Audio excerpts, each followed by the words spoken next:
pasi nemaChina, pasi nestate capture, pasi nerecolonization process. Kana tichiti tungamidza revolution kumberi, tinenge tichiti tungamidza masi kumberi. Mamuka sei mhuri yeZimbabwe? Pane point yatiri kuda kuti tibate nekukurumidza kuitira kuti masi inzwisise. Revolution haina foreign aid. Revolution inosupportwa from within. Revolution chibvumirano chakatenderedzwa negenuine situation surrounding the people. Vanhu vari kuaffectwa directly nematambudziko anenge achikonzerwa nehurumende iri kukundikana ndivo vane simba rekubatana towards a revolution kana kuti towards an uprising. Hatina revolution yatinotaura nezvayo kana tisina kuinvolva masi.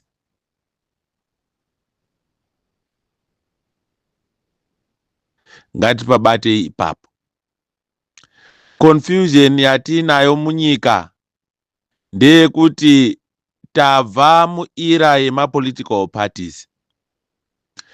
And we noticed kuti there is a system already to destroy the opposition, especially when it comes to election.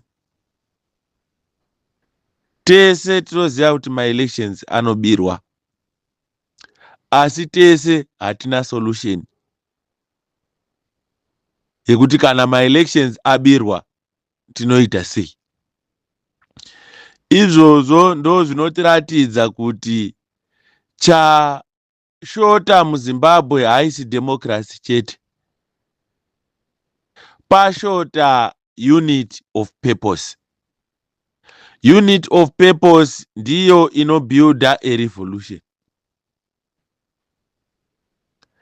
Chinotiunganidza pano muchikona chatiri panapa inhau yekuti tiri kunzwisisa washoma newashoma nekufamba kwenguva kwatiri kubva nekwatiri kuenda.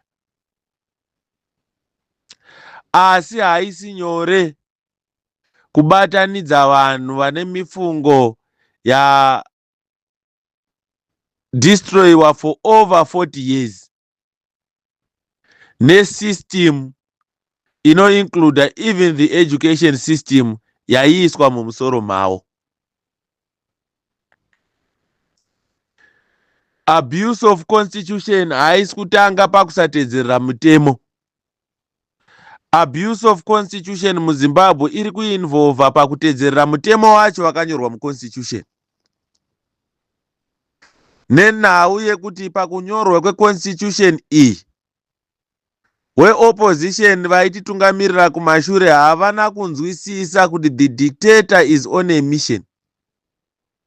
The dictator is formalizing the bad behavior, and some of the elements that protect the bad behavior were introduced into the constitution and became law. Dzaita mitemo whenever they misbehave vanouya vokutaurira kuti constitution inoti. Saka pa ipapo vanenge vari very correct. Nenhau yekuti they will be guided by the fraudulent constitution yavanenge vakagadzira iwo. Hausi mutemo wekuti kana constitution ikanzi is the supreme law of the country inofanirwa kutedzererwa nguva dzese, mas muchiona directly kuti iri kusafa, iri kuabuswa neconstitution iyoyo. A constitution can abuse its people kana yakainfluencwa nevanhu vane maagendas. Vese vanga vari pamusoro pekugadzira constitution wacho hakuchisina ari kumira nevanhu pari zvino, which means kuti this build up of a team of a mafia started long back.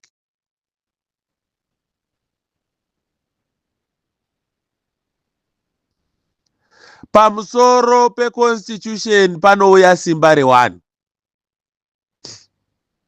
Maprotest ese amunoona kune dzimwe nyika dzamunoona dzese idzo, constitution irimo, asi chibvumirano chiripo ndechekuti muconstitution imomo munoiswa a clause inotaura kuti kana pakaitwa abuse yeconstitution iyoyo, vanhu vanobvumidzwa kutsutsumwa, vanhu vanobvumidzwa kugunun'una.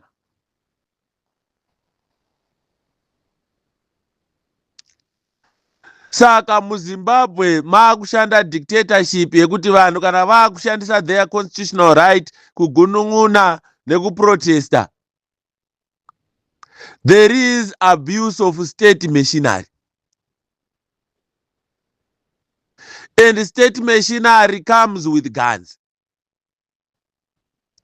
Ivo vachiuya nepfuti zvisiri pamutemo vachiuraya macivilians asina chaatadza, like zvakaitika 1 August. Ndo vanoenda pamberi wotaura nezveconstitution wachita munyika hamubvumidzwi futi, so that they make sure kuti the mass is disempowered. Asi zvakadaro, as the mass we have 1 tool yatinokwanisa kushandisa under the banner of a revolution to unite, join hands. But chinofanira kubatanidza vanhu murevolution haasi maleaders. Kana mazita anotyisa mukataura nezvavo kupolitics, haana chaachakusunungurai. Dzanyaya dzemugotsi matsuro, wamune muchitarisira kuti vanokusunungurai, navo vakaremerwa vari kuda kusunungurwa. Nenhau yekuti situation payasvika muZimbabwe yaakuda masi, yaakuda simba re1. Izvi ndo zvinovhurira mikana kune avo vari opposition, vana vedu vatakaendesa kuzvikoro vachiita makosi akasiyana siyana, kuti vakwanise kuwana mukana wekushandira nyika yavo. Saka kana tisina kuita this revolution process, mikana iyoyo hawaiwani. Munongoramba muchiona vanagarwa vachiukura. Eni vanhu angofunga zvaada kuti uite mutemo ungobudikira otaura. Makaona mamotarist akutotanga kupiwa matiketsi etindi emutemo wagadzirwa pasi pemuti. Nenhau yekuti nyika inenge ichiita slowly turned into a banana republic. Engo yakaintroducwa the revolution process yemuZimbabwe, iengo yevanhu vanga vari mukurwisana politically. Saka ine factual content, ine bitterness content. Ndo saka tichiudza vanhu kuti tungamidza revolution pamberi. Ukatungamidza mazita evanhu, munhu anomuka akafa. Revolution yese yoenda musango. Saka revolution inoshanda nemaprinciples. Chinotanga kuti revolution iende mberi kudzidzisa mass kuti inzwisise kwatiri kubva nekwatiri kuenda. Mass ikanonoka kunzwisisa, it means kuti change inononoka. Hapana shortcut to that principle.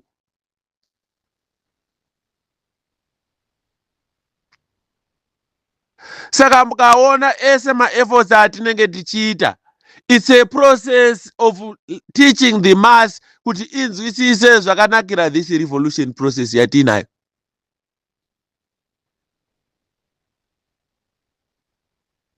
Pari zvino tichiri kutombokwanisa kuwana mukana wekudzidzisana. Nenhau yekuti Zimbabwe is slowly being led by a dictatorship. very soon, mwedzi mishoma kwete makore, tichapedzisira tisisina mukana wacho wekuti tinotaura matauriro atiri kuita tichidzidzisana about the revolution. Very soon the net is going down.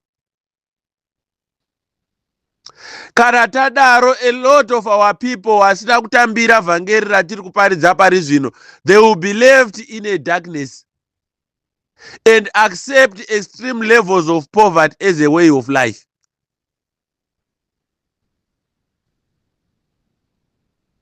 Kana tadaro, we have destroyed a generation successfully. Hatina chimwe chatichakwanisa kuita. The mouths are shut. The dictator will be in charge. No platforms of organization. Whether if we are pushed to the extremes, as long as it is cinema platforms ekuorganizer, dictator raakuita zvinhu zvaro, it means kuti we have accepted to be a destroyed generation. This generational destruction izvezvi inoita sekunga iri kushaina kana kuti inoshamisirira nenhau yekuti vamwe vachiri kuzimbabwe, vamwe vari kunze kwenyika vanoti this doesn't concern us. Kwatiri kuenda senyika yeZimbabwe tichasvika pekuti tese tichadzoserwa kwatakabva nenhau yekuti hatisisiri masolution providers, tinenge taama problem causers. Education yaikosha, yaidiwa kunze kwenyika yataikoshesa ndengwe yaMugabe. Izvezvi mwana anoenda anodzidza locomotive, anowana experience ipi inodiwa kunze kwenyika? Isu tiine chitima 1 luxury chiri kutaurwa chekwaMutare chiya. Chireke chidiwa paroad, they don't have practical. Hapana matools of attachment. Kana mwana ari kudzidza local governance, achienda unoita case study kuMatapi, kune Nyere Floods kwanga kuina baba mudiwa, chii chakanaka chaanoya akadocumenta chekuti nyika dzekunze chingazoda kuti uyu munhu uyu got experience yezvinhu zvakanaka zvaakadzidza muZimbabwe zvatingada kuti aimplemente munyika yedu? Iye asvika achisangana nemunhu ari kubika machips pasaidi pesewage.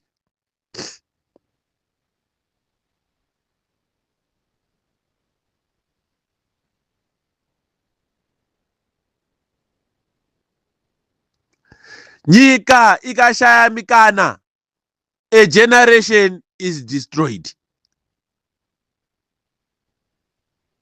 Saka this net will go down to those who are outside the country again, because age inofamba. Pressure kunyika dzatete takagara inowedzera. Tinosvika pakudzingwa. It's either you end up choosing whether to go to stay in the streets or go and suffer nevamwe, woteedzerera the dictatorship inenge ichikutonga, wotongeka wakanyarara under the banner of ZANU-PF naMnangagwa. Izvi tiri kuzvitaurira kuti vanhu vaunderstand kana tichiti tungamidza revolution kumberi, we understand where we are coming from.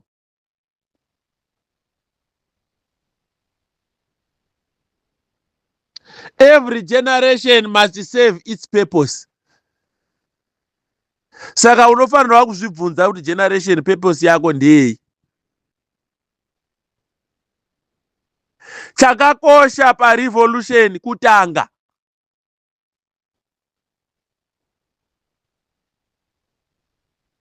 Kutangwa kwerevolution. Ndosaka muchiona kuti even Comrade Geza vakasauya vachitaura nesu, we kept on referencing to his name nenhau yekuti ndiye munhu akauya the foundation yekuti mamiriro aita nyika paakuda revolution apa. Haisi nyore kuti tiwane munhu ane muono akadaro oannounce to the mass of Zimbabwe.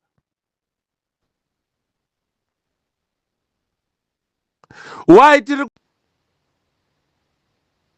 tiri kuti kutanga ndo kwakakosha nenhau yekuti we understand kuti in every revolution wazhinji vanoitanga havasirivo vanozosvika kana kuenjoya mabenefits erevolution iyoyo.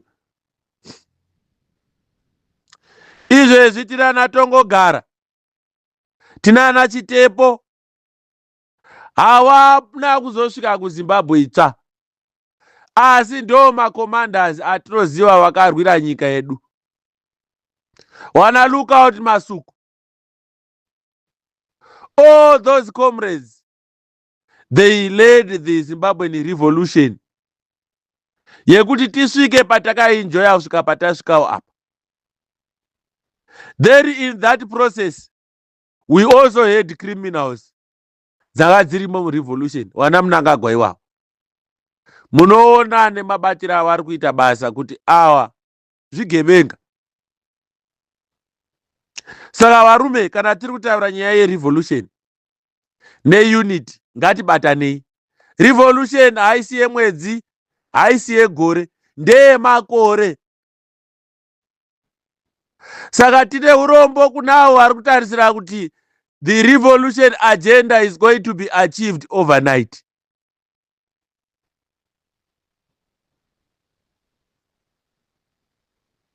Madamages ari munyika akawanda. Saka they will be corrected one by one as we go. Ndo saka tiri kuti trust your leadership and trust the processes. Tine zvishoma zvatiri kutoona zviri kucorrectika because of this revolution. Saka we cannot correct everything in one day. Asi support each and every process the revolution process inenge ichiannouncwa nenhau yekuti inoitirwa kuti icorrect a certain point and a certain area. Tikapedza we move to a certain area. Nenhau yekuti revolution yatete tichifamba nayo will take even more than 10 years. Ndibatei zvakanaka ipapo. It can even take more than 20 years. And hakuna achakwanisa kuachieva that revolution agenda overnight. Takabvisa Mugabe in one day, but we are suffering for years now.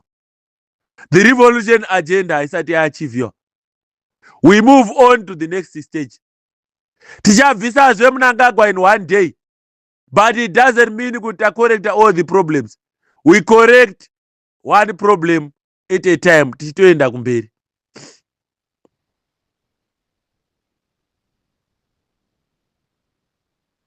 Mugabe anga aino rake dambudziko rekuramba achingodevelopa kwake kwazvimba uku.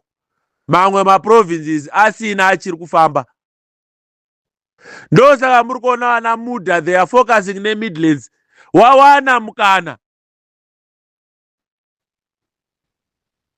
Because those areas hapana chaidevelopwa. I don't get hate ndichiona vachidevelopa kunana Gokwe kuya. Mugabe ignore those areas. Haisi Gokwe yega, even kukaenda kweduwo kuManicaland. Hakuna chaifamba ngoye Mchinda uya. Hakuna.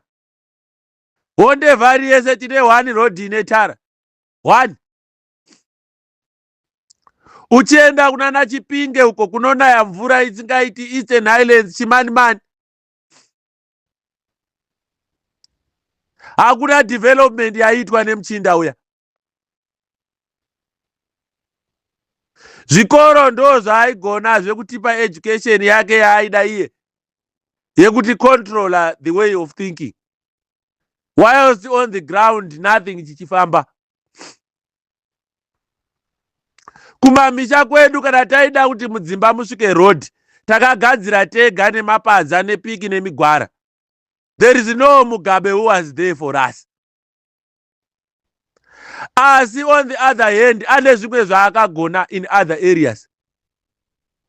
but nenhau yekuti anga asikabati most important areas nenyaya yeumbimbindoga, he was kicked out overnight. We put another administration ikabatawo some of the areas, but awakurumidza kukundikana. It's time to kick them out again. We put another administration, but we are not saying kuti administration yatiri kunoisa is perfect. Ichabatawo the other areas. Kana yakundikanawo futi toibhutsura, we put another one. Kusvikira tasvika pa 10 out of 10. Kuchinja maadministration kwakakosha kuti new administration inouya inewo the other area of focus. Yombogadzirisa ipapo, nyika iri kutoenda kumberi. Payatadza toisawo imwe, we move on. Ndosaka tiri kuti the revolution agenda haiachieve overnight. Asi chinoita kuti achievement ikurumidze, it's a unit of purpose. A revolution agenda is achieved by mass, nothing else. Even tikaengeja wane pfuti wekunze wanouya wotibvisira Mnangagwa within hours, but tinenge taachiva chii as a country? Wanouya nemaconditions awo ari different from zvinhu zvatiunganidza parevolution. Saka a revolution agenda is achieved by Zimbabweans vari muZimbabwe nevari kunze wane chekuita nenyika yavo, vakabatana. That unit, kana mass isati yabatana, it means kuti the revolution agenda haiachiviki. Kana ichiachivika haisi a revolution agenda, is just a change of leaders and the change of government inenge ichiimplementwa nevashoma vane maagendas avo. Saka ngatibatei the importance of the revolution. Let's unite as the people of Zimbabwe. Even unity iyoyo ikatorera makore yakakosha.